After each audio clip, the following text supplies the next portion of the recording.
বাজার থেকে মাছের মাথা নিয়ে এসেছি, শাকের তরকারি হবে। Friends, good morning everyone, welcome to new blog. আমি যে ডেলি ব্লগ ভিডিও বানাই সবার কেমন লাগে জানি না, যদি একটু বলতে তাহলে ভালো হতো। আমরা গ্রাম বাংলার মানুষ, সকালে নাস্তা করে বাজারে যাই, আর নাস্তা বলতে পান্তা ভাতকে বোঝানো হচ্ছে। পান্তা ভাতের সঙ্গে কখনো আলু ভাজা, কখনো শাক ভাজা, কখনো মাছ ভাজা, এগুলো খেয়ে বাজারে যাই। আজকে বাজারে গিয়েছিলাম বাজার করতে, কিন্তু বাজারে আজকে মাছের দাম প্রচুর, তাই কয়েকটা মাছ নিয়ে এসেছি। সেই মাছগুলো তোমাদেরকে দেখাচ্ছি, দেখো।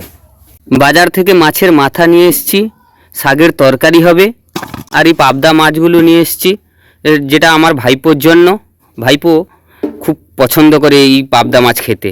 আর আমাদের জন্য দেখতে পাচ্ছ এই রুলি মাছ নিয়ে এসেছি, সামুদ্রিক নোনা মাছ। এই রুলি মাছ মাও পছন্দ করে, বৌদিও পছন্দ করে। গতকাল মেশিনে ধান কাটা হয়েছিল, তাই এগুলোকে রোদে দেওয়া হয়েছে। দেখতে পাচ্ছ ভালো করে কিভাবে রোদে দেওয়া আছে। এগুলো রোদে শুকে গেলে আবার এগুলো বস্তাতে ভরে রাখা হবে। আর এদিকে হচ্ছে আমার ভাইপো, ওই দেখতে পাচ্ছ ও বল নিয়ে খেলা করছে। তার পড়াশোনা কোনো দিন কোনো কিছু করে না, শুধু খেলাধুলা নিয়ে ব্যস্ত থাকে সব সময়।